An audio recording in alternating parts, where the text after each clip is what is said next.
So let's talk about military sexual assault, because, you know, there was supposed to be a vote this week, and now obviously this has changed the timing on that. Do you think the additional time frame, does that give you more of an opportunity to get more votes, or are you concerned that that may make your job a little harder in getting enough votes? No, I think it gives me more of an opportunity to get more votes. We're not yet at 60. We're getting closer every day. A number of my colleagues announced their support last week and this week. Senator Harry Reid coming out in favor, additional Republicans, Senator Heller coming out in favor, Cory Booker. You know, we're really beginning to develop a chorus of growing support amongst senators, but also military leaders. We have had a letter published of some of the highest ranking generals and officers within the military supporting this reform, because they've been working on this for decades and it hasn't been fixed. And they believe this large-scale structural reform, where you're actually putting objective, trained military prosecutors in charge of this one decision-making point, whether or not to go to trial, will make the difference, creating the transparency and accountability that's lacking today. So there was a case that I was interested in back in June. There was a two-star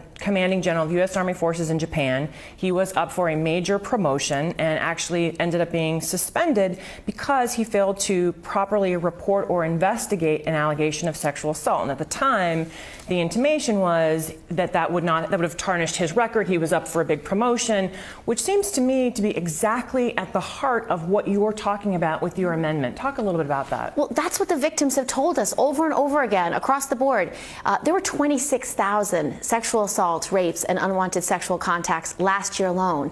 But sadly, only 3,000 victims reported, because the vast majority, 23,000, said they didn't believe their command would do anything. That's the number one reason they gave. They didn't believe anything would be done. They also feared or witnessed retaliation within the ranks for those who reported. And what we know is those who did report, 62% were retaliated against. Right. So if you are raped in the military and you report that rape, you will likely be retaliated against for reporting that crime. Does it also suggest, though, that within the Army, within the military, there is still kind of a rape culture that is a little bit like the 1950s, or this idea if there's a legitimate rape, or sort of not really trusting the victim when she says or he says they were raped? There's a couple of things going on. You have a vast misunderstanding of the crime of rape. You've had members of the military, senior officers, say, oh, this is just because of the hookup culture. We've heard members of Congress talk about hormones. You know, rape is a crime of violence. It is a crime of dominance.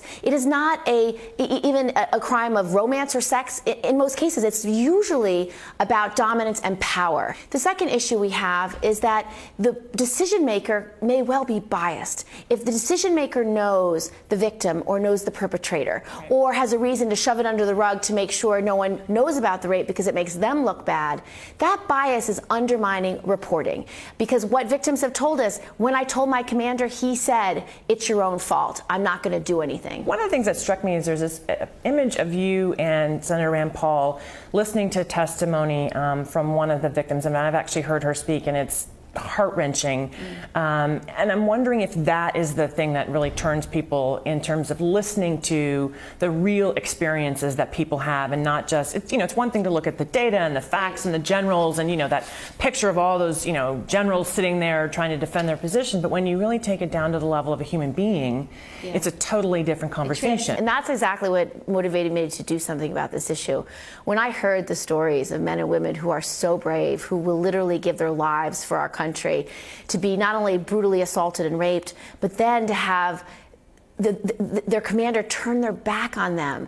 That was the violation of trust. That was the breach of trust that devastates these men and women, because they look at the military not just as a career, but as a family, as a unit, as a group of people that they all share the same mission to defend this country and defend our values. And when that is breached because a commander says to you that it's your own fault that you were raped, it's destroyed. And that breach of trust is why justice is impossible for so many of our survivors. One of the things I've heard you talk about is how just having women at the table in some of these conversations literally means you might think of something when you're discussing a piece of legislation that the men just, it would not occur to them. Right. And that's how positive change is actually being made with women in the Senate. Well, I agree with you. I think with the fact that we have 20 women in the Senate, 7 on the Armed Services Committee, has transformed this issue of sexual assault in the military. Every woman senator has authored part of the reforms that have already been passed through the committee into the base bill. Every woman woman in the Senate feels passionately about this and is working hard to end sexual assault in the military. And together we've elevated the issue. We actually are, it is a #1 national issue across the country. So women's voices matter. And that's why I spend so much of my time politically asking women to participate, asking them to vote, to be advocates, regardless of political party, and then help women get elected, because women do bring that sensibility, that life experience, that extra emotional intelligence to an issue where they may see a different aspect of the problem, but also a different part of the solution. And that combination of male and female voices reaches the right result. I think women by nature are more often than not consensus builders. We like to listen to all different views and then find where that common ground exists. And in a place as broken as the U.S. Senate, that really makes a difference.